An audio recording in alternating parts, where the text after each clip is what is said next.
Hello, everyone, and welcome to this grand premiere of the Rick Steves Europe 2025 Travel Festival. Tonight, we're going to travel both across the globe and back in time to relive one of Rick's most memorable journeys. My name is Ben Green, and I will moderate tonight's presentation. Now, please join me in welcoming a lifelong traveler and a traveler ready to share a trip of a lifetime with all of us, Rick Steves. Happy 2025 festival, Rick. Hey, Ben, it's great to be kicking off our festival with this chance to have a little nostalgia, go back to the 1970s and travel on the hippie trail. So I'm just kind of excited because I've been with the same publisher right from the start, and I've never seen them so excited about a new book of ours as this book, On the Hippie Trail. So they've got me going off on a national book tour here, starting in a week or two, and we're going to be just celebrating this opportunity to kind of relive the ultimate vagabond trip on the planet, I would say, in the 1970s and the 60s. And that is this iconic trip from Istanbul to Kathmandu. And for some reason, this is years before I was ever a travel writer. I didn't write my first travel book until 1980. So this was 78. And I filled up this empty book like that as a as a 23-year-old, and I never read it until the pandemic hit and I had some time on my hands. And each page of this 200 and some page book that's 60,000 words. And I read it and I thought, wow, this is actually a treasure because you can't do this trip physically anymore. And I had gorgeous photographs that I happened to have taken along the way with my buddy Gene Openshaw. Ben, we've got a little 90-second sizzle reel or trailer about this book. Could you roll that just so we can see what my publisher is all excited about sharing?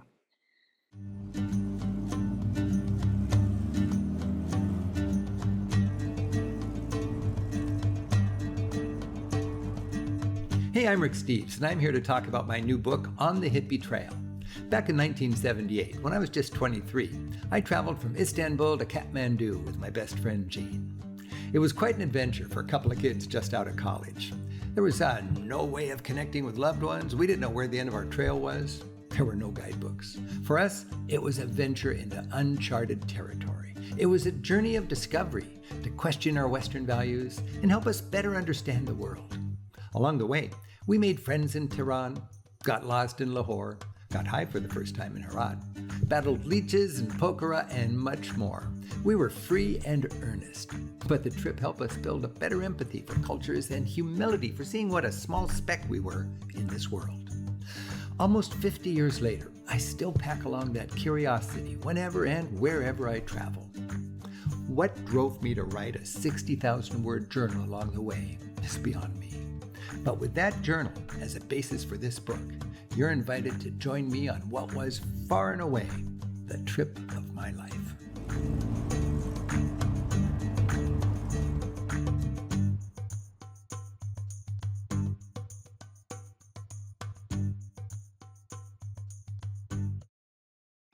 All right. Hey, well, I think we're ready to just dive in. I do want to thank you all for joining us and remind you that every Monday we are thrilled to host this little travelers party.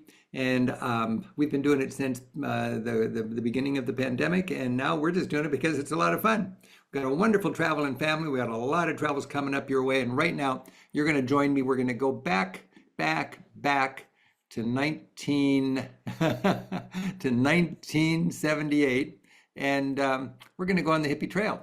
I was just out of college, so was Gene, and we didn't have much information back then. All we had was this map that we bought that showed us the main road from Istanbul to Kathmandu, and it was an amazing odyssey. You know, there was something about being young back then, not really wanting to escape, wanting total freedom, wanting not to know where you're going to sleep tonight, but just to be thinking every morning's a new day and kind of wanting to be poor and in the streets and away from home. behind the dark side of the moon in a lot of ways, but at the same time in an amazing new culture and falling in love with parts of the world that you never even knew existed. So this was a wonderland, and when we set off from Istanbul, we were keenly aware that we were getting away from our comfort zone in Europe. And we knew once we left Istanbul, you could keep going in that direction east until you got to my little home here in Seattle, and I wouldn't know a single soul. Nobody knew me, and I didn't know anybody. And we were going halfway there to get to Kathmandu, which was the Shangri-La. It was the end of the rainbow for all the hippie travelers back then.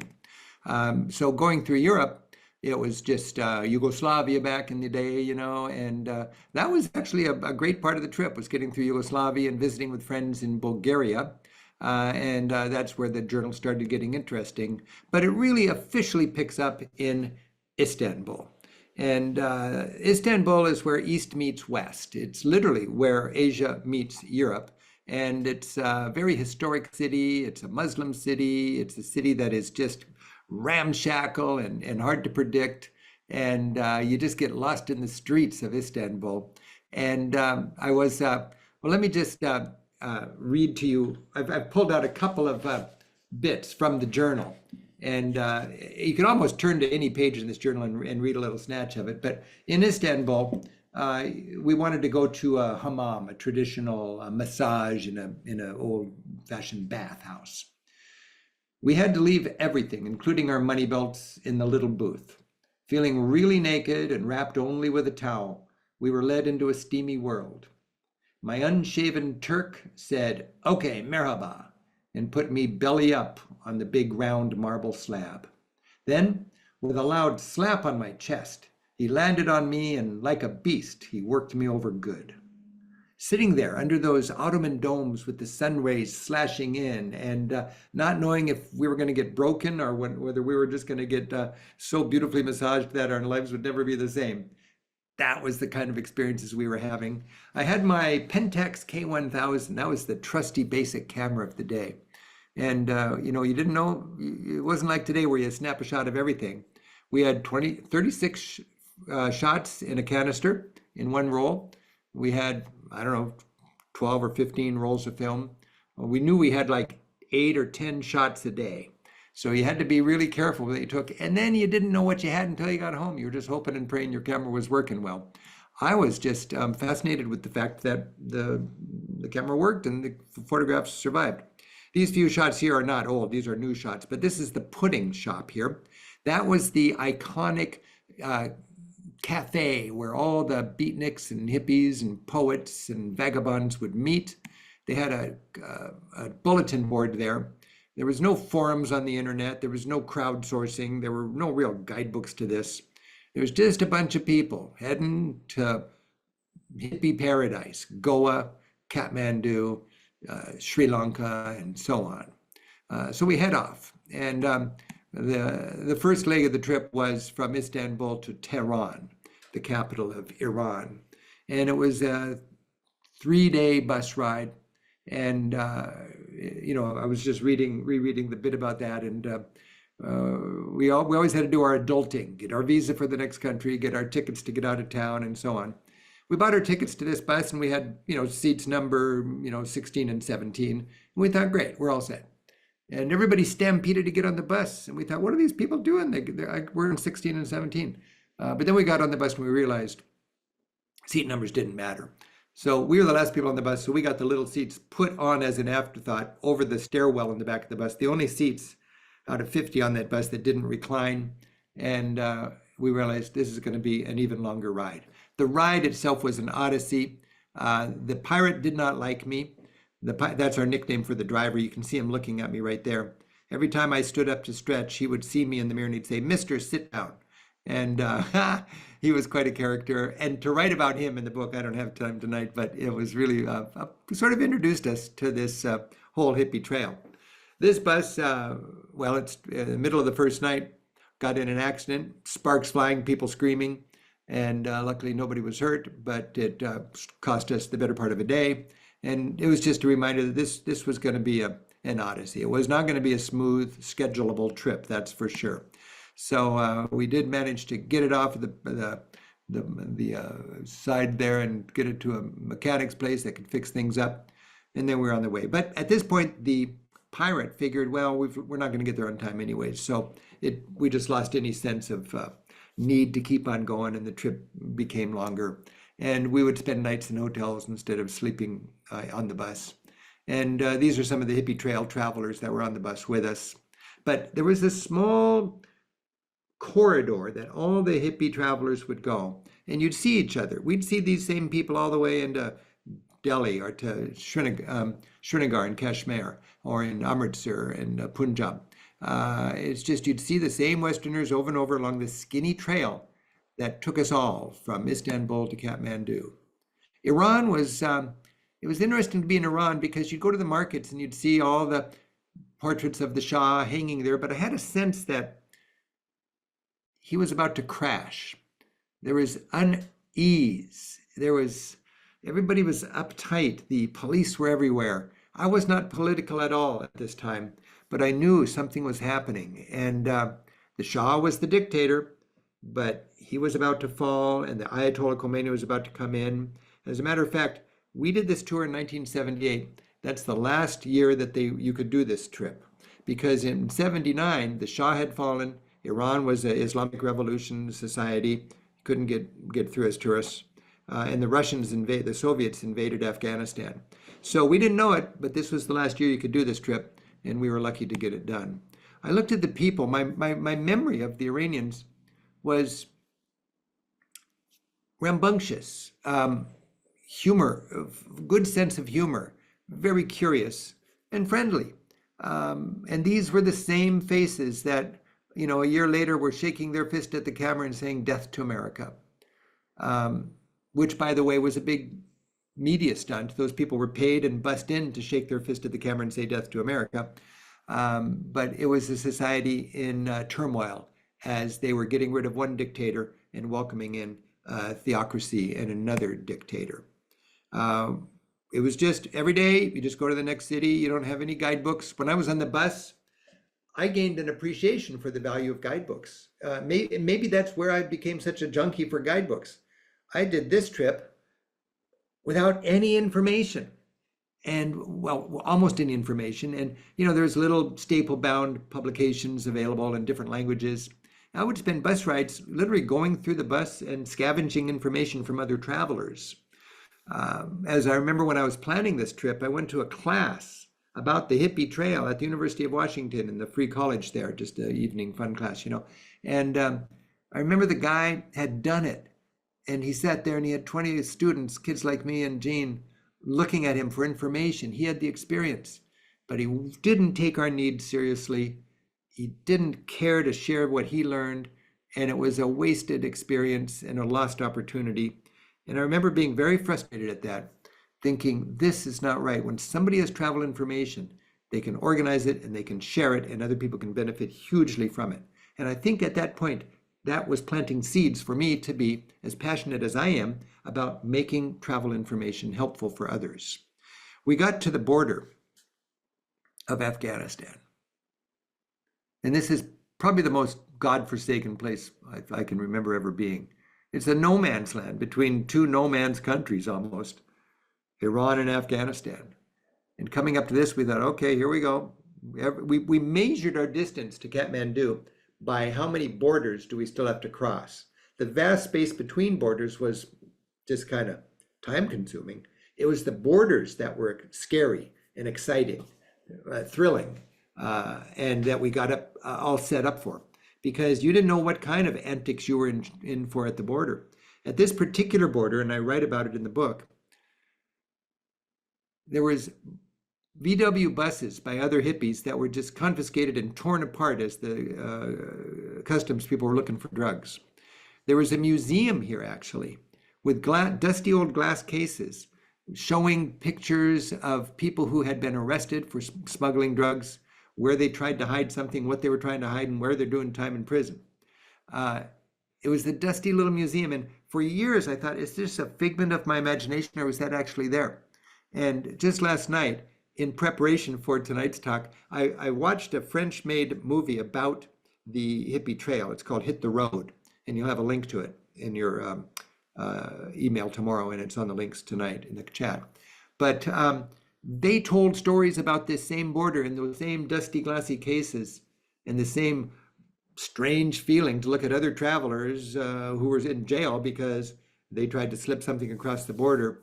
And it made everybody very nervous at borders. In fact, we would check our bags before we reached the border, and then we'd keep our bags on our lap, ideally, so that nobody could put some drugs in there, so that the rich Westerner wouldn't be framed and have to bribe them way out or go to jail. But it was kind of scary stuff. When we changed money, we didn't know if we were going to get this year's currency or last year's currency. Many travelers changed money, and all they got was worthless last year's currency. Now would they know what the color of the currency is this year in Afghanistan? Oh, baby. There was no safety net. There was no safety net. And we got to one point and we kept thinking, we could turn around and be in the Greek Isles and just relaxing and having a good time and partying, or we could continue going on the hippie trail.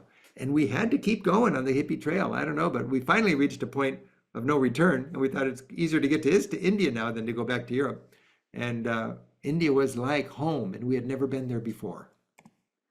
So at the border, people all emptied out and got checked. All their stuff got checked, and then on our way. Now we're taking little buses like this on to the first town in Afghanistan, Herat. I love Herat. On the way, you'd have a rest stop, and some guy would be skinning a goat, and you just kind of go, well, that's Afghanistan. And then you're looking over again, and you see the bus driver passing around a big pipe, and everybody's getting really high on hashish. And you kind of go, well, that's Afghanistan. And then the glassy-eyed bus driver gets back on your bus, and we kind of go, here we go. Let's hope for the best. And then half an hour later, they stop the bus, and they bring out a big knife, and they say, the price for the ticket has just increased. Does anybody object? Okay, we'll pay what you want. This was the hippie trail. We got into Herat.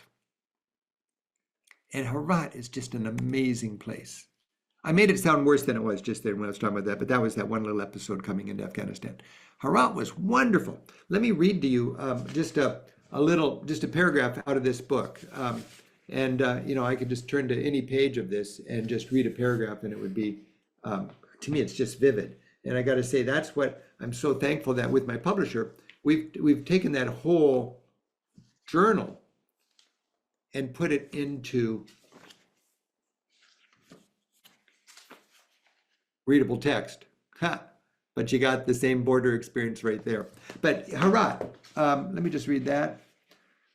We decided we need the nicest hotel in town. So we stayed in the hotel where they have the wedding parties. Leaving the wedding party, as things started to die down, we took a nighttime walk. Mingling was a bit intensified. I didn't know if it was because of the hashish or because I was in a very good mood, but I was tickled by little things, like a man weighing tomatoes. Hustlers became playful. The sun had gone down and lanterns came on. Chariots with torches charged through the darkness. Herat is small, but it really doesn't matter because no street is ever the same if you walk through it a second or third time. That captures it. And it's so weird for me to read this because I was 23 years old then. I was a piano teacher. I wanted to be a piano teacher all my life. My girlfriend was a piano teacher. We both owned a grand piano. We were going to nestle them together as grand pianos can do. And we were going to live happily ever after teaching our kids to play the piano. And this trip kind of stoked my wanderlust and my joy of sharing it. And the last words of the book, I believe, are something like, I went home, gave away my piano students, and started a small travel business.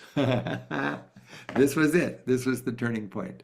But when we walk through a place like Herat, every 5 meters or whatever, there was a new little shop. I mean, everything was exactly the same distance. When you have a shop, I don't know, it was like 15 feet or 20 feet or something. And then another 20 feet, you've got another shop and another shop. And you can walk and you can see people and you can clown around with people and you can see the wind blowing through their beards. A guy wants to show you how he ties his turban. Watch me, watch me. There we go. Very good. The way the lanterns shined on people's faces, the kids sitting on doorsteps, giggling and laughing, playful. And then you see the artisans. You see people working in a beautiful kind of simple lifestyle. I don't want to romanticize poverty, but it's thought-provoking to see a less aggressive society. Somebody, this is what he does. This is what God put him on the world to do. He's proud of it. Look at that portrait. And this man pounds on iron all day long. This man will make you something very nice. I realized we're going to be immersed in the culture for a long time, and there's a reason people dress the way they do, so I bought myself a set of clothes that are just like the guy in the street, and it was very comfortable. We went on bicycles whenever we could, and you had to be an extrovert. One thing I've learned is, if your trip's not going interesting, it's your own problem. You got to get out and meet people. If you see a guy mowing his lawn with 2 oxen and a thrasher, ask him if you can do it a few times. Give me a couple of, revolutions here. And those kind of experiences were everywhere we looked on the hippie trail. We had a refuge. It was our hotel. When we had a hotel, we wanted a nice hotel where the beggars would stay out, where we could leave our gear safely, where we could know that the food was cooked and could be safe. And then we'd get back out into the intensity of it all. There's one paved road through Afghanistan, if I remember correctly back then.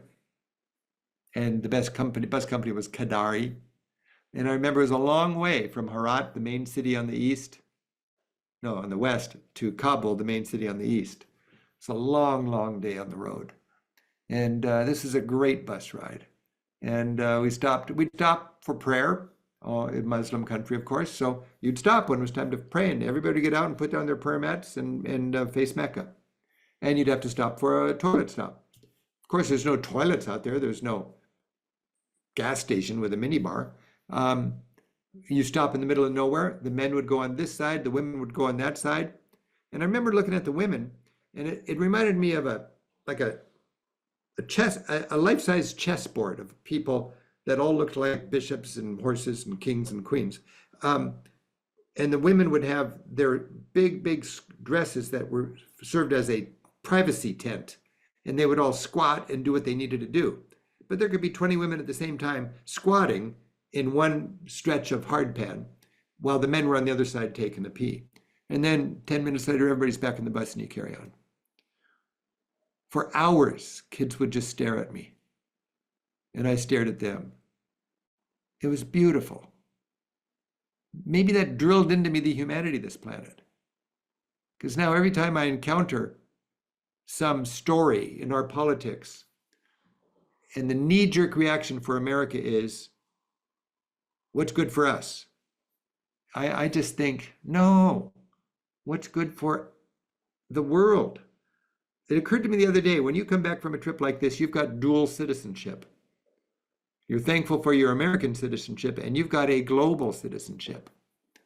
And that can be a burden psychologically and emotionally, or it can be a blessing.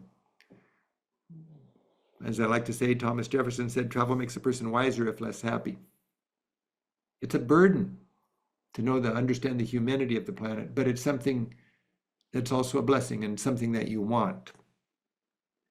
Right now in the news, there's this thing about visas. And, our president-elect doesn't want to let people come here and get an education and then go back home. Why would you ever do that? They should come here, get an education, and stay here. And that's the only way we'll give them a visa, is if they stay here. I don't even think like that. I think it's great if they can come here, and I don't want them to stay here because we don't need another brain as much as their developing nation country does back home. You think of brain drains in countries like Turkey and Afghanistan and Nepal. And we've got all the smart, wealthy, big business, corporate people, but these brains should go back home and help their own countries if they're willing and interested in doing that. I don't know, it's an example of how you become a global citizen. It's not saintly, it's enlightened. That's a consequence of travel. In fact, when people tell me have a safe trip, sometimes I'm thinking, have a safe trip. Don't disturb your understanding of what really makes, what is really important. Make America great again, you know? You don't want to mess that up because when you travel, you might realize, yeah, we're great. I love who we are, and we could help the rest of the world be great also. The irony is that's better for business. It's better for stability. It's better for peace. It's better for our children. It's better for everything. Instead of we make it better at the expense of them. Sorry. But I just get in this mood when I consider the humanity of this amazing planet that we share. This girl stared at me the whole day. Her mom stared at me too, behind that grill. I wonder about her. 1978, I don't know, was she 10 years old or something? 68, so she'd be 60 years old now. A 60-year-old woman in Afghanistan. We know the state of women in Afghanistan right now. This woman, this young girl has lived it, assuming she's still alive. Kabul. My main takeaway of Kabul in 1978 was this country is not an urban country. It's not an urban culture. It's not an urban society, but it needs one big city to have a government and an infrastructure and a way to relate to other countries in an aggressive world. So Kabul is the urban obligation of Istanbul. But I remember looking at people in Kabul thinking they don't belong in modern Western clothing. They should have their traditional clothing on. They just didn't seem to know how to wear it quite right. It was the strangest thing. But I just thought Afghanistan is not an urban society. And they've got one big urban mess, and it's called Kabul.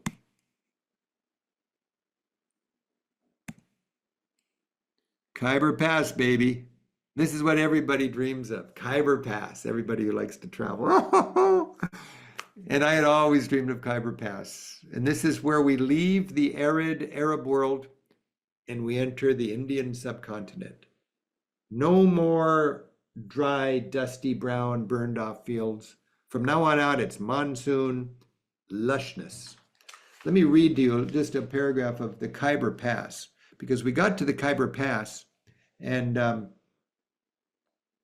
well, I'll just read it, but this is leaving Afghanistan over the Khyber Pass. Crossing the Khyber Pass has long been my dream, and this morning we would do it. We swallowed our malaria pills with black tea and toast and packed into our kinky, old, brightly but badly painted bus to Pakistan. Our seats were big and high with open windows that let me lean out. Except for a little smear of yesterday's vomit still dried to the outside of the bus below my window, this was exactly the way I wanted to do the Khyber Pass. I can still remember how cool it was that the window, which dropped down for some reason, let me lean my whole body out in the air, and it just blew. The world blew in my face as we drove over Khyber Pass. We had to get across the border first, and everybody's trying to sell us drugs. You know, if you're a rich Westerner, you attract con artists. That's just it. You know, everybody's not getting sold that stuff. But if you're one of these rare, wealthy, stupid Westerners that's coming through buying yesterday's currency, maybe you'll buy some fake drugs, or maybe we can put something in your bag and get you caught, and then you have to bribe your way out from the police. Who knows what? But each border came with that kind of kaleidoscope of risk. Now, going over the Khyber Pass and coming into this mountainous tribal area of Pakistan, I was not political at all back then, but I had a sense that this was ungovernable. And I learned later that this is called the autonomous territories, something like that. And these guys with their wind-tattered flags and their rocky fortresses overlooking the one road in the area, like medieval castles in Germany on the Rhine, you know, taxing and dutying anything that goes by and charging fees for safe passage. We had to pay fees for safe passage. They said, okay, it's $2 for fees for safe passage. Who's going to say, no, I think I'll have not a safe passage and keep the $2? This was the Taliban 50 years ago, 40 years ago. These are the guys. These proud tribal people in the mountains between Afghanistan and Pakistan. People, everybody at every town, not everybody, but people had, you can see a guy with a rifle slung over his shoulder. Here you got giant ice cubes being purchased. Merchants and farmers coming and sharing their prices and their goods just like they did in medieval Europe. Peshawar. Then we got to the border of India. And it was so cool coming to India. I had always dreamed of going to India. When I was in school a couple of years before this, or just a couple months before this, at the University of Washington, we had an opportunity to design your own class. And you had to design your class and find a professor that would take you on. Then you had a private professor to coach you through this one field of study. I designed a class, a 5-credit class called Village India. I just really was fascinated by the village culture in India. And I wanted to go to India. And here we are at the border, as far away from home as I've ever been. My parents had no idea where we were. With my beautiful bag. Look at that bag. Huh? Here's my bag. The same one I had on my back there. I love this bag. It's got all sorts of stitching by people and tailors in hardscrabble little corners. And it's got my youth hostel pass, or my youth hostel emblem, I think there's a Norwegian flag on here somewhere. I don't see it right now, but the American flag. Oh, here's my Norwegian flag. And but coming to this border, I felt like I was coming home, like I was home. I don't know why, but it was coming home. I'll read to you. Let's see. Well,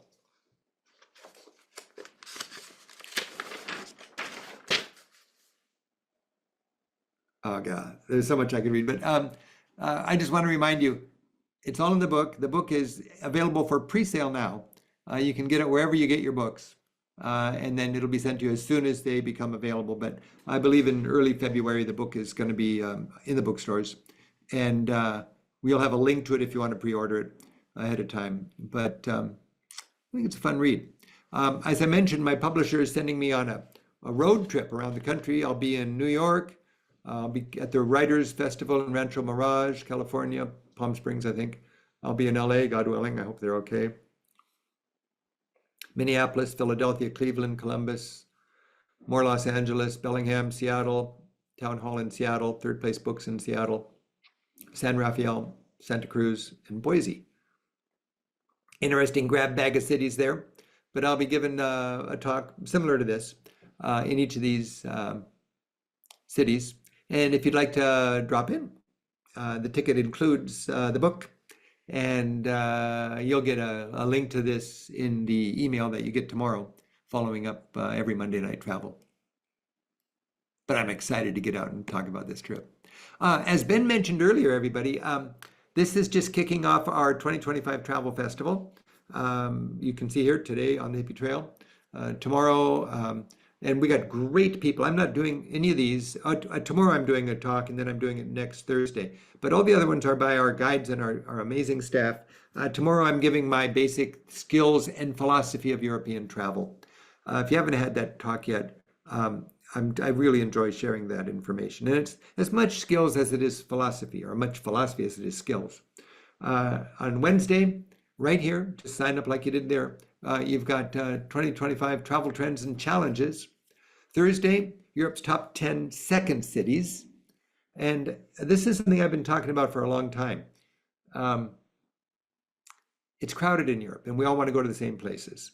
And the first cities are great. I love them. But there are second cities. Instead of hanging out in Edinburgh, you can see Edinburgh and hang out in Glasgow. Instead of hanging out in Lisbon, see Lisbon and hang out in Porto. Of course, you're going to go to Paris, but don't miss Lyon. Dublin's wonderful, but don't miss Belfast. You got to love Seattle, but don't miss Tacoma. You know, there's all these emerging cities that are a little rough edge, little industrial cities that weren't sexy on the tourist must-see list, but now they've got the street art, they've got the edgy, creative food spots, they've just got no tourist crowds, and they got a warm welcome. So Europe's top 10 second cities will be Thursday. Inauguration Day special, travel, European travel in the age of Trump. Next day, Village Europe. Next day, Italy, this and that. And then next Thursday on the 23rd, I'm going to be giving a talk that is entitled Rick Steves Europe Tours. How and why are they so dang good? Hate to be immodest, but my name are on these tours and they have to be good. We are so blessed with the most wonderful tour guides and a huge support staff here and a massive network of hotels and restaurateurs and local guides. And we have a passion for making sure that our our tours offer maximum travel experience and thrills per mile, minute, and dollar. My staff just told me that a couple days ago we cracked the 30,000 traveler mark for tours this year. So we are probably 90% sold out for tours in 2025, but of course we'll be opening up tours for 2026 shortly. But I'm just very proud of our tours. And I thought I would take an opportunity on January 23rd, right here, to gather some photographs together and give you a candid behind the scenes look at what makes our tours special. And I was working on this slideshow just the other day, and I'm thinking, I don't want it to sound like a big ad. People are already sold on our tours. I want to give an appreciation of what distinguishes a good tour, and people, whether they're taking our tours or not, they can learn from that and be inspired by it and have better trips on their own, whether they're taking somebody's tour or whether they're going on their own. So I hope you can enjoy any of those. They're all free, they're all fun, and as Ben said, every night there's a giveaway. Okay, we are at the border. By the way, I've got my little Turkish chai. Don't you love the hourglass chai glass there? Look at that. I love it. That's a cool souvenir. Very nice souvenir to take home. And it's just a nice memory. I always like to have a glass of chai when I'm on the road in this part of Europe or in this part of the world. Okay, we're at the border of India. Here we go. Man, oh man. It's like, I wish I could get into this 23-year-old's head right now. It was one of the highlights of my life to cross the border at that age. My good buddy Gene Openshaw, my best friend from high school, he's the guy that went with me to Europe the day after we graduated from high school when we were 18. And then 5 years later, we were 23, done with college. We do the same thing. First, we did Europe, the whirlwind trip of Europe in 10 weeks. And then we did the Hippie Trail. And Gene's been with me ever since, co-authoring wonderful books. Gene's brilliant. Anytime we do something that's really thoughtful with art and history and so on, Gene's right there with me. So the gateway to India is a state or a province called the Punjab. And this is where the Sikhs live. It's a beautiful religion to get to know. And their Mecca, their Jerusalem, is Amritsar. And there's a place called the Golden Temple there. And I've never been so welcomed at a beautiful, very, very sacred and holy place in a religion than at the Sikhs' Golden Temple. Part of their religion is to welcome guests from far away. From there, we headed north, and it was so exciting to give ourselves a little vacation from the intensity of the road, and we got that in Kashmir. I'll never forget coming through a tunnel with Gene, and in front of us sprawled this lush mountain Himalayan kingdom, and there was a sign on the road that says, "You've just entered Kashmir. Welcome to paradise." And it was like that. It was just gorgeous. Sadly, Kashmir has a Muslim population, if I understand it correctly, with a Hindu government. And there's a civil war going on. It's been going on for decades. And it's a war-torn part of the world. And for many years, there was no travel there. We were there when it was peaceful and nice. But it was Muslim, but with a Hindu Indian government overlay. And it was just a complicated world. I was just reading that tourism is coming back in the last few years, and it is open to tourism. But when you get to the big city up there, Srinagar, you're met by a boy who's sort of like he's sort of like a taxi or a taxi service, a shuttle service. And if you're a tourist, he'll take you around and you can look for houseboats. The thing to do is to rent a houseboat. And we shopped around and we found Muzaffar. They had two houseboats. Muzaffar was the main one. The little one next to it was called the Yellow Submarine. I don't want a houseboat called the Yellow Submarine, I'm sorry. But it was vacant. We stopped there and we decided we're gonna splash out here and live well. And we were we were high on the hog here. This was decadent. These houseboats were built to house the big shot bureaucrats and so on from when India was ruled by Britain. And it was just a wonderful way to escape the heat of India and the intensity of India. You go up into the mountains and stay in Kashmir, and you stay in a houseboat. And here was vacation city, baby. It was just, we didn't want to have any intense schedule. We just enjoyed being in Kashmir. Climb up on the rooftop, look out, and you see gorgeous boats just floating by like this. I mean, that is like a painting. And that was nothing special. It was always that way from the rooftop of your houseboat. You just watch people going to the market. Gorgeous people. Gorgeous light, gorgeous air. And then we wanted to get one step away from everything. So we took a bus up to a place called Gulmarg. Oh man, Gulmarg. And we stopped and we were just barraged by pony men. And these guys all had donkeys or ponies that they wanted to rent because they wanted us to go on a horse ride. And we did. And we made friends with a guy and rented a couple of horses. And then we went high up into the hills. And I'll never forget coming upon in a meadow a home with a family. And I swear these people were off the grid. They didn't hardly know how to respond when we got there. And they invited us in, and we had one of those unforgettable encounters. And we didn't have a word in common. But there was something magical about just sitting there with that family. Ha! And then writing about it. Okay, we're back on the tourist trail. We flew back to India, and in Agra we can go to the Taj Mahal and insensitively stand in the fountain to get our portrait taken. I do like that photograph, I gotta say. Delhi is the government of the biggest democracy on the planet. I remember when I was there, I'm kind of a news junkie. Actually, I might be getting this mixed up with a later trip to India when I was older, but I remember I love news, but I'm sensitive. Yeah, I must have been older because I wasn't that sensitive when I was 23. But I thought my whole world is shaped by Western news, American news. When I'm in India, the cool thing about India is it's as big and diverse as Europe, and it has one common language, and that's English. So I thought, and they have a Time magazine, Indian Time magazine, Indian Newsweek magazine, and I don't even think they're the same company. They just took the name and the design, but it's just the same thing in English, but it's Indian oriented, Indian centric instead of Western centric or American centric. And I just made a pact with myself. You'll only read Indian news. You'll get into the Indian political scene.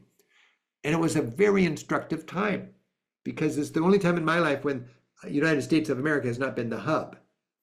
Because, of course, there's 1 billion citizens in the democracy called India, and they have their own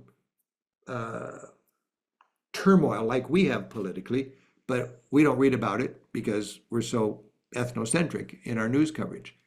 So it's a great opportunity when you go to India to make a point not to be ethnocentric as much as you can. But when you do get exhausted and overwhelmed by the heat and the intensity and the animals and the elephant poop in the street and the noise, you go to the movie. You go to the cinema. It costs $1. You go in there and you've got this amazing Indian cinematique. And I don't speak the language there for their movies, but you don't need to because the plots were so melodramatic. You just knew what was going on. And they're so romantic and they're so sweet. And they're so fun, and it's such a wonderful air-conditioned break from the intensity of the streets. There is this leftover heritage of the British imperial overlords and the Maharajas and all of this kind of upper class stuff. And but it's sort of an impoverished nobility, it seems. And this was a Maharaja, and it was a big squabble, a big rustle in everybody's being as the Maharaja approaches. Oh, the Maharaja's coming. And then He gets into his old dilapidated car and drives away. But it was much ado about two-bit Maharaja, and we wanted to stay in a Maharaja's palace. And as Western travelers, even backpacker, hippie, hobo, street urchins like us, we had enough money to stay in a Maharaja's palace. It was so humid, it was so lush, it was so full of labor just waiting to help you out, with your rickshaw man parked there all day long in case you needed him, with 4 or 5 people standing around while you eat your breakfast to shoo away any fly that might land on your French toast. And it was quite an experience to be just 2 of us, guests in a Maharaja's palace. And it was also quite an experience to be introduced to Hinduism and go to these temples and learn about it and respect it as best we could. What a trip. India is my favorite country. People ask me, what's your favorite country? They expect me to say France or Germany or Italy or something like that. In Europe, my favorite country, Italy. In the world, India. Why? Because I'm thinking about why do I like India so much? And by India, I mean the Indian subcontinent. Nepal, Sri Lanka, Kashmir, India. And I bet if I had been to Bhutan and some of those other countries north of Bangladesh, I would include them, but I haven't been there. But what is it about India? India rearranges my cultural furniture. India wallops my ethnocentrism. India humbles me. When you go to India as a beginner, all of a sudden religion is different. Music is different. Pain is different. Time is different. Everything is different. Think about our treatment of time. For us, time is, it's got value. It's like money. We even talk about it like money. Time, we spend it, we earn it, we waste it, we invest it. That's time in America. India has no concept of spending, wasting, earning, investing time. Time is like bubble gum. You just play with it and you blow bubbles. There's no value of time because you got all the time in the world, as far as I can understand, but I'm trying to figure it out as a Westerner. I thought I knew music. You got cut time, you got waltz time, you got 4/4 time, you got major and you got minor, you got modes, meter and modes. I couldn't see any of that in Indian music. Indian music sounds just like jumble to me, but then I studied it. I took an ethnomusicology class at the UW, and I gained an appreciation. Even if I don't like it, it's just as sophisticated as our classical music. And that culture is adept at that, and our culture is adept at Mozart and Beethoven. Wow. Now, is that true, or am I just being romantic? Well, I'm not sure, to be honest. But I want to err on the side of appreciating how unable I am to properly get another culture. I want to be humble about that, because too many people are condemning Hindus for feeding their cows better than their children without knowing why do they do that. Why do Hindus take better care of their cows than their children? Could it be they live in a land with no trees and cow pies are the only source of fuel? And without cow pies dried, they don't have anything to cook with and nourish their children. Do they have to work into their values and appreciation of cows so that they have cows around so they have fuel? I mean, I don't know, but these are thoughtful things, and we should aspire to cut other cultures some slack and enjoy the wonder of realizing we are not the norm. People who sit on toilets are not the norm. We're the oddballs on this planet. Most people sit on their haunches. They don't know what a toilet is. I was on an airplane in India, and there was a decal in the bathroom that explained with a stick figure how to use the toilet. Don't stand on it and squat over it. You actually put your butt on that round circle, because the person who's never seen that would put his feet on that and squat over it, because for them, that's more hygienic. Huh. I thought we were the norm who sit on toilets when we're the oddballs. In Afghanistan, on this trip, a man sat down in Kabul. I tell the story all the time when I give my lectures. He said, "Are you an American?" I said, "Yes." He said, "Well, I'm a professor in Afghanistan, and I want you to know that a third of the people on this planet eat with spoon and fork like you do. A third of the people eat with chopsticks, and a third of the people eat with their fingers like I do, and we're all civilized just the same." We're all civilized just the same. As a 23-year-old twerp, I heard that. I remember today as if it was told to me this morning. We're all civilized just the same. And that stuck with me. Wow. I thought he has a chip on his shoulder, but he was right. I thought less of him because he ate with his fingers. And I remember getting good at eating with my fingers on the rest of that trip. It became natural. It was a beautiful thing. We Americans need to make a point to learn about our home by leaving it and looking at it from a distance, and at the same time gain a better appreciation for the rest of the world. That is a souvenir from a trip like this. And what's interesting, when I read through this book, when I think about me, before I was anything more than a piano teacher who every night scrawled pages in here, that's the lesson I was hungry for. And when we travel, we lap that up and we make our travels more valuable. It's a beautiful, beautiful thing. Beautiful thing. Look at this man. Look at these wonderful women. Wow. Elephants. This is not a tourist attraction. This is that's how they get their goods around, you know. Of course, for a few bucks, they'll let a tourist hop on the elephant. I wrote about it in the book. I was in such a good mood on this elephant that I forgot that my legs were hanging down over the side. And the elephant came into the concrete pier to let me off. And a split second before his 5-ton hide hit the concrete and would crush anything in between it like my legs, I realized, oh my goodness, I'm going to lose both my legs. And I had to pull my legs up and then bang. Oh God, that would have been awful. Would have been the end of the trip. But that was a great experience to ride that elephant on that monsoon rainstorm. We spent a lot of time realizing that Indian rickshaws are not designed to accommodate the hip width of two Americans. We were about 10% too wide, the two of us sitting together on the rickshaw. But it was a good way to get around. And we got to make friends with a lot of rickshaw drivers, like Baba.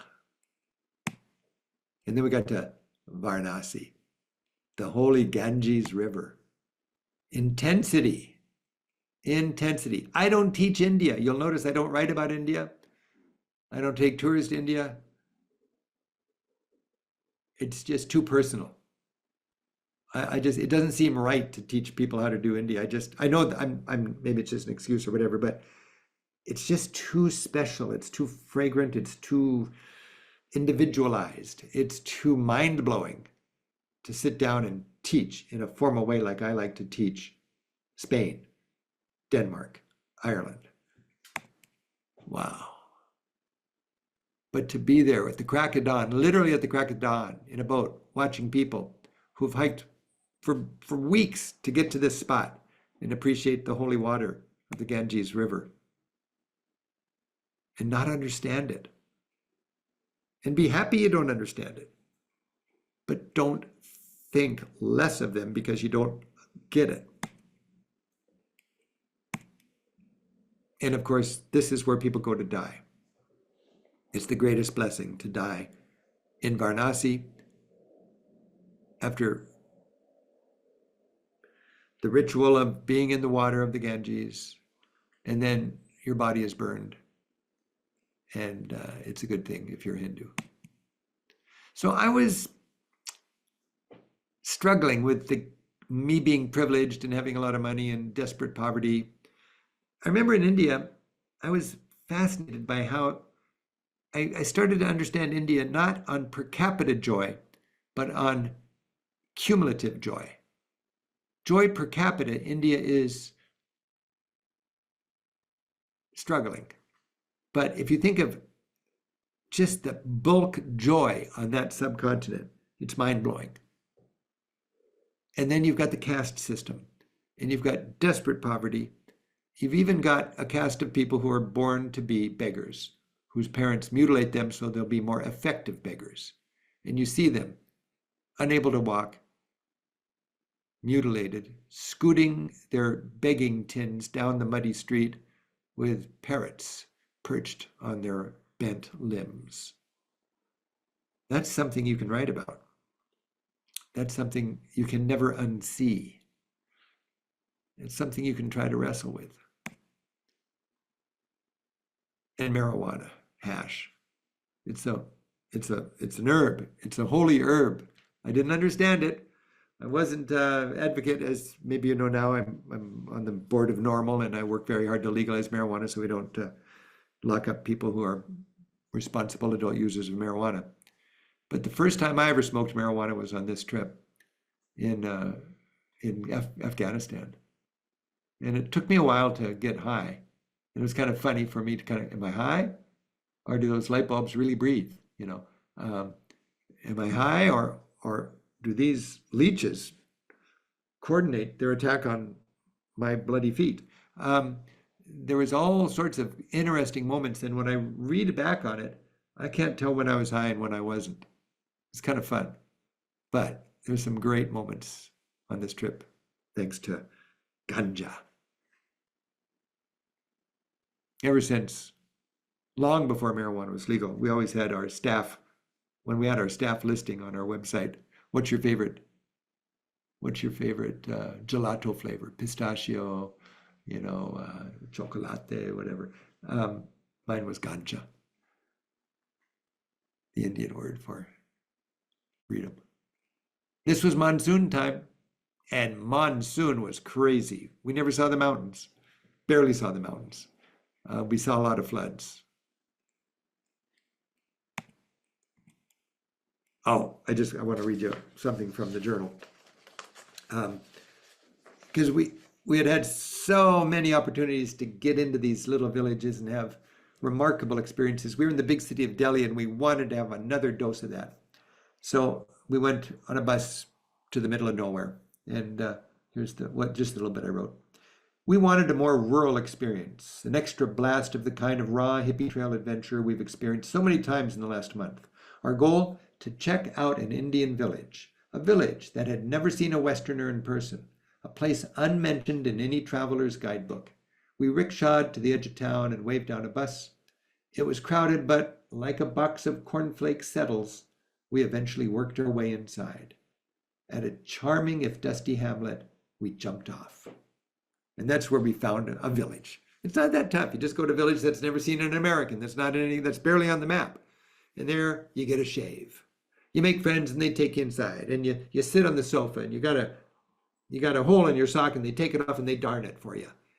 You've got all sorts of opportunities to connect in an intimate way with people who every day carry hay down the street. And you have an opportunity to say whatever you say, I don't know, merhaba, and namaste, I guess namaste, and put that bushel of hay on your head and take a load off their head, and then walk for a while with it. They still remember that. I still remember that. We connected in a fun way. And that was something fun to write about. Lots of smiles in India. Then we crossed the border into Nepal. And Nepal was the highlight of the trip, really. And we came in through the back door, believe it or not. We decided to go through a border town called Butwal, and our first overnight was in Tansen. And our hotel was Siddhartha. It's a hotel for the homely. Please get here. I just love the way they would use their broken English, and signs all the time were just entertaining. And we settled into Pokhara. It's the main city in western Nepal before you get to Kathmandu. And I bought that hat. And it's one of those hats that you think, will I wear that at home? Probably not. I've never worn it outside of when I'm in my little house here. But I do like to pick up hats. I was just getting that. And then, like, here's my Romanian hat. If you've been to Romania, you know this hat. And these are the two, for me, funniest looking hats I've found in my travels. And I don't know which one's funnier. But in Nepal, I wore it well. At least what these girls let me know. Ha! Nepal. Hey, I got your drums. You know, souvenirs. I don't buy any souvenirs these days. But when I hear that, when I hear that sound, I'm right with that guy. It's a souvenir. 40 years old. Ha! These are fun. Oh, my knife. You know, a lot of people buy a Swiss Army knife. They don't mess around in Nepal. This is a Gurkha knife. And try getting that on an airplane today. Somehow, I love this thing. I got that onto the plane, taking it home. Beautiful leather. Oh, geez. And that's a treasure. It's a treasured souvenir. Wow. Humanity. Nature. Leeches. I don't have time to read about the leech wars we had, but it's all in the book. And then from Pokhara, a couple times a day, they'd clear the cows out of the field. You'd sit under what they call the people tree. It's the waiting room at the airport. The airplane, twin propeller driven airplane would land. 12 or 14 people would get on, and you'd fly to Kathmandu. Kathmandu, the end of the rainbow for the hippie traveler. We bought a room, rented a room right on the main square, Durbar Square. It was so cool. My goodness, I'd love to go back. This is where there's a place called Freak Street. And this was really the Shangri-La for the hippies. When they weared out their visa, they'd have to go to Goa. It would be an independent part of Goa. And then they'd go back in and they'd have a new visa so they could stay a lot longer. We were not that kind of a hippie travelers. We knew we had to get home to go to school or go to work or whatever. But a lot of these people had just checked out. You know, they were done with the West. This was their new reality. But it was fun to get to know the hippies there and connect with the locals in Nepal. Can you imagine walking down the street and seeing images like this every few steps? And you're not even high. Imagine doing it high. I mean, it sounds kind of trite or silly, but it was a trip. It was a trip. Look at that beautiful mother and child. This guy, he kind of haunts me. I look at him and I think, he looks like an American, a guy from California that just checked out and grew his beard. He doesn't have hoofs on his feet yet, you know. But there's a lot of people like that, expats. When you go to India and Nepal, you find a lot of erotic art in the temples. And we hiked up to the temple with those beautiful eyes looking out over the valley. And this is the domain of monkeys. And these monkeys love glasses. They love anything you're munching on. They can terrorize the tourist. All through the trip, my comfort food was English digestive biscuits. I still love my digestive biscuits. You could buy them in little packets. And there was something comforting about something you knew was not going to make you sick. My friend Jean was sick most of the trip. They say on the hippie trail, there's two kinds of travelers, those who know they have worms and those who don't know they have worms. I loved my digestives. The monkey saw my digestives and he wanted them. I threw the digestive nervously at him because I didn't want to get rabies. If you get bit by a monkey or scratched by a monkey, then you got to decide, are you going to get rabies shots? And that's no fun, especially in Nepal. He took my biscuit and then he came back and he wanted the whole package. My beloved biscuits. And he got it. Right there with his corn on the cob. He's got my biscuits. I never got over it. The one time we had an appointment in this whole Nepal experience for a concert of tourist music concert or whatever, folk show, folk dance. It was Yak and Yeti. That was the hotel, and it was a Nepali folk music thing. It was a hoot. It was really nice. But all day long, I was burdened with knowing I had to be somewhere at a certain time. And I remember, because I know what time it is, whether I look at my watch or not. I'm always aware that I'm just that kind of a sad case of a workaholic Westerner. But on that trip, I wore no watch. And on that day, I had to remember I had to be somewhere to see that concert. And it was a real burden. It was a real adjustment. I love the children. Namaste. I salute your virtues. I salute your virtues. And I pray for your country and this world. And that the United States can be a country that we're proud of as part of the family of nations, knowing what an impact we have on the other 96% of humanity. We're stepping into a 4-year period now where it's the other 96% of humanity can go to hell because we want to be richer. That's what it's all about, and America votes for that. It's just a hard truth. If everybody could go to Nepal and put your hands together with 4 kids like this and say namaste, and then come home and remember that when they go into the voting booth, I think this world would be a better place. And in the long term, it would be a safer reality for our country. So we went home. We flew back to India, or to Frankfurt, and then to Seattle. And I don't think I became a guru, but I was impacted, and I got back into the regimentation of my normal life. And I had my journal, and this was a turning point in my life. And as it says on the last sentence of the book,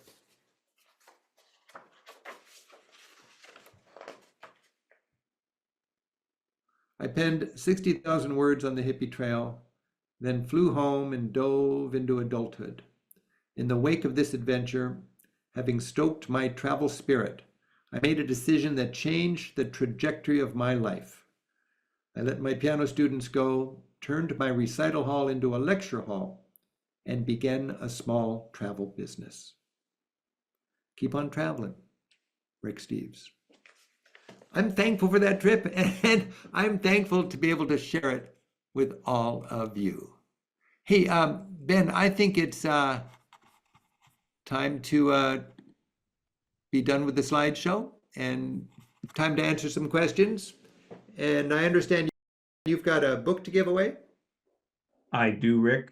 Thank you. The winner of tonight's giveaway, drum roll, drum roll, drum roll.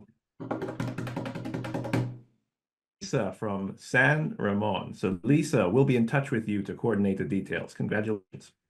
Nice. Hey, what do you have some questions, Ben? Yeah, do you have a word from our sponsor for us, Rick? Well, the word from our sponsor is if you'd like to read On the Hippie Trail.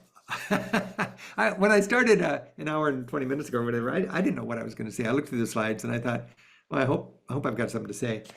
But it's the kind of a well you can dip into. Looking at these slides, you can ladle up stuff, and it's just a rich travel experience. And I'm really so thankful that I had the weird inclination to write it all up, and then that we were able to publish it thanks to my publisher Avalon, and that I took photographs along the way. I mean, you got the guy skinning the goat. These are all real photographs from this trip, and it's quite an experience. And a lot of people say, I wish we could do that now. Well, you can't go from Istanbul to Kathmandu and go to Payan Chai and over Khyber Pass like I did. I mean, you could try, but it's different now. But the impact of that trip on me can be had by curious travelers ready to do their own hippie trail today.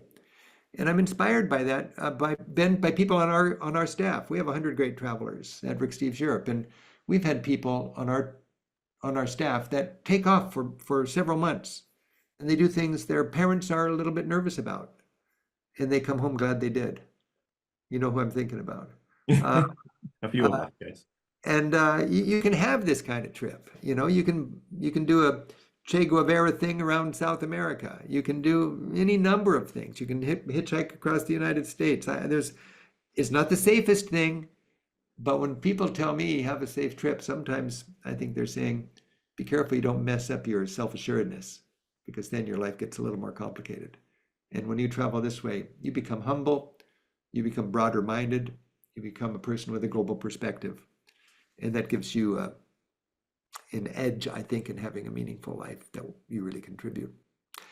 So I guess a long-winded way to say a word from our sponsor would be get this book, man. You can get this book where you can pre-order it. It's not quite out yet, but people are taking orders all over the country in bookstores.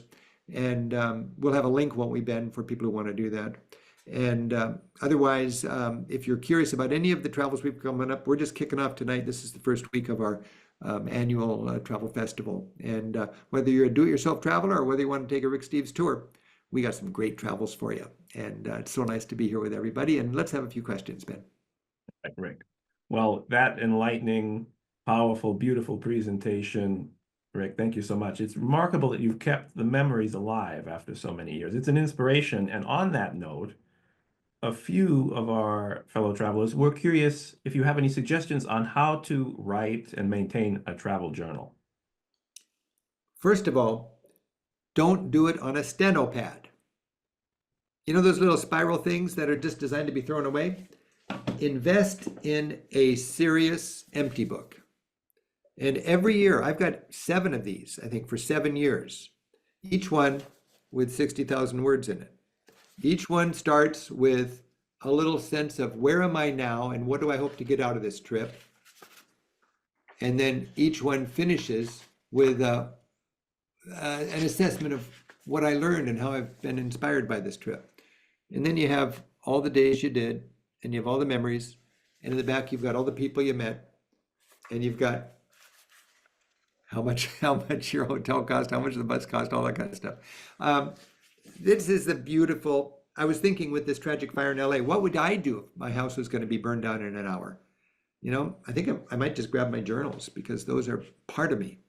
So get an empty book and allocate your pages right. 10 days before the end of the trip, I realized, oh boy, I'm running out of pages. So all of a sudden I crank down the font and it goes from 10 points to 8 points, you know. Like a lot of my journals, it just finishes on the right amount, but I had to calibrate it at the end. But that's time really well spent. And when we were taking our kids to Europe, we took our kids to Europe every year, and part of their they got spending money on the trip, and part of it was you need to write a journal to be able to have this fun money for the trip. And those kids wrote a journal, and I think it's really a good exercise.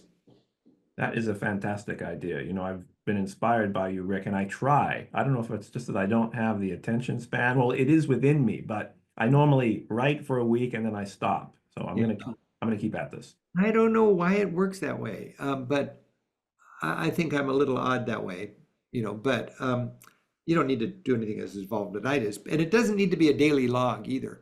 What I like to do is I carry a little Moleskine book, you know, the little black book. It's in your pocket, and then when something great happens, you write it down. You know, I just love, you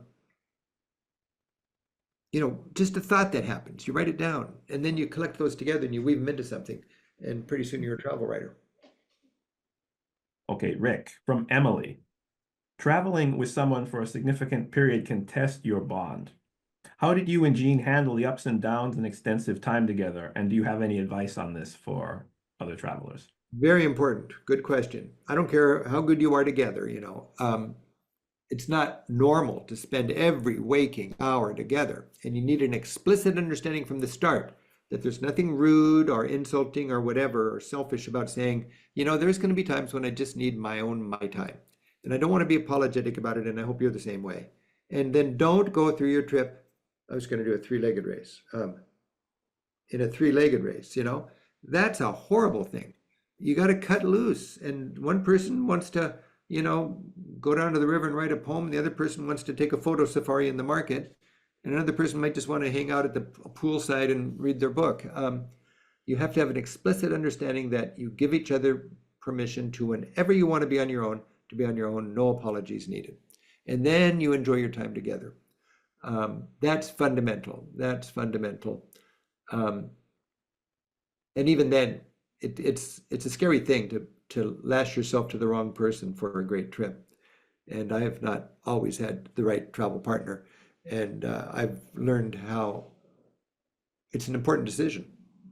But I would rather, the loneliest people are the people with the wrong person.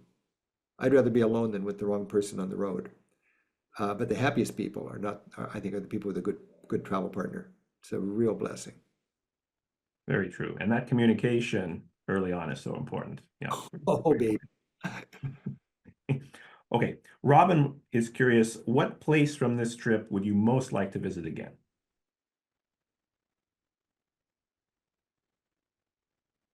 Well, I'd like to be 23 years old, listening to The Doors, eating fresh apple pie out of the oven, smoking pot at a place called Pie and Chai in Kathmandu, with a bunch of free spirits from all over the world sharing it with me.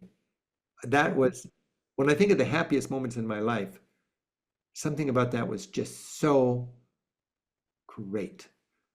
If I wanted a vacation, that would be great. Kashmir also, being up on those lakes, with the houseboats, that was gorgeous. It would either be Kashmir or Nepal that I would like to go back to. I'm going back to Istanbul in just a few weeks, so that's well within my realm. But my commitment to Rick Steves Europe doesn't give me the freedom to go to these kind of places because I really have so much work I want to do for our mission to help Americans travel in Europe. But we're going to be going to Istanbul, and I've had a long-standing love affair with Istanbul, and we're going to be making a 1-hour TV special in a couple of months, and that'll be airing all over the country by the end of the year. Few of our travelers have asked about women on the hippie trail, Rick. Were there many female travelers, do you recall?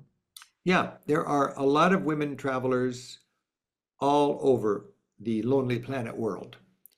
And I'm not one to ask because I'm a man and I'm privileged and I can't really put myself in the body of a woman.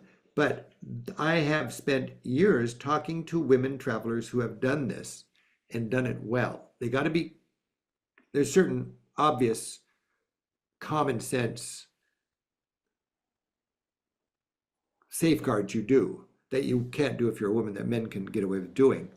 But I have met so many inspirational women travelers, and I've met a lot of women travelers who have a career out of inspiring other women to travel in an independent way. Is it the safest thing in the world? Probably not. Is it reckless? Probably not. Is it something you'd be comfortable doing? I don't know. But I have met plenty of women who I look at and far away from the mainstream. And I'm going, there's a great traveler. She's got the world by the tail. She's not reckless. She's cool. She's got it. So it can be done, but it's more challenging to do it safely for a woman than a man. And I think the ideal thing is for a man and a woman together to do that. We have several questions on planning and budgeting. How much did you spend on this trip? Do you recall, Rick? And was there a lot of advanced planning? How did your parents feel about this? Ah, my parents didn't feel good about it at all. Well, no, they felt fine about it. They just wanted me to send postcards home. So if I disappeared, they'd know where to find me. So I sent postcards every other day. I made them pay for the postcards. But if you want to know what it cost, I'm going to read you the cost for the double room in places. $2.40, $2.80, $6, $3, $5, $3, $1, $6.50, $4. The most expensive hotel room of the whole trip was in Pokhara in Nepal, $11 for the double. The YMCA in Delhi, that's a big expensive city, so we stayed at the Y, $8 for the double. A 12-hour train ride from across Pakistan, $3.50. Going over Khyber Pass, Kabul to Peshawar, 8 hours on a bus, $2.50. 3 days on the bus from Istanbul to Tehran, $32. Wow. So that gives you a sense of how expensive it was. The biggest expense for us was the flight back from a one-way ticket from India to Europe. And I didn't know what we would do or how we would do it. But everybody knew back then that you go to a bucket shop and you find a flight that'll take you home. And we did. We didn't know if it was for real or not. You know, it could have been a con artist, but it worked. But the point is, it's so silly cheap, you just can't believe it. Even if you're an impoverished vagabond like we were, you know, let's get a nicer hotel. We'll spend $5 a night for the double. Of course, today it's much, much more expensive, but it's still remarkably cheap compared to Europe. And I think it's a reminder that sometimes spending more, as you say, Rick, only gets you further away from the culture you wanted to go see. Absolutely. It's sort of an arc almost. You got to get out of the squalor so you're safe and stay healthy. But you don't want to get so healthy that you deny yourself all the serendipity and the magic, and you surround yourself just with other Americans. So there's that sweet spot where it's safe and comfortable, but it's not disgustingly Western, if you want to have that good experience. I've never thought about that before. You can almost graph it. I think for our recommendations for Europe, we do such a good job with accommodations and finding that spot. That is the sweet spot. You got it. Okay, Rick, I will ask you one more question from John. What thoughts and feelings, Rick, go through your head when you look back on this trip and realize that many of the places you visited are not possible to visit or recommended to visit today? What does this say about global prosperity and democracy, and how do you stay positive about the way the world is today? Yeah, one of my takeaways is the potential, if people weren't so greedy on this planet. There's enough for everybody to be comfortable, easy. There's enough for everybody to be comfortable without screwing up the environment and without working yourself into an early grave. But because there is all of this aggressiveness and corruption and conflict, we have this unfortunate situation where there's a lot of poverty in a world that is overflowing with wealth. What is we're going to be ruled by oligarchs apparently in the next few years. Let's say these guys are worth $50 billion or who knows what. Why, if you own $50 billion, would you do anything that was greedy and selfish against other people who are needy, when that's not going to bring you any more joy? When you could use your money and do something that would help people. I mean, maybe they are trying to help people in a way that I don't understand, but I don't even think they're making that case. These oligarchs are just saying, hey, this is a game, I want more. It's not a game. There's consequences. And when you travel, you spend a lot of time thinking about what is sustainable and what would make this world more stable. When people are afraid of immigrants and when they are opposed to dealing with climate change, they do not understand that the future is going to be characterized by mass immigration, by desperate people fleeing climate change. If you are one of these people that hate immigrants, then you better get serious about reining in climate change, I think, because you don't know what immigration problems are. You don't know what migrants' problem climbing over your border is, because it hasn't even started yet. Wait until what's going on in Los Angeles is happening all over. Wait until what's violent weather and desperation and starvation caused by farms that can't grow their corn anymore south of the border. And it saddens me because when you can't, I was in Guatemala and Ethiopia making a TV show 7 years ago, and we were on the cusp of, there was really hope that we could overcome hunger, not make everybody rich, but overcome hunger, extreme poverty.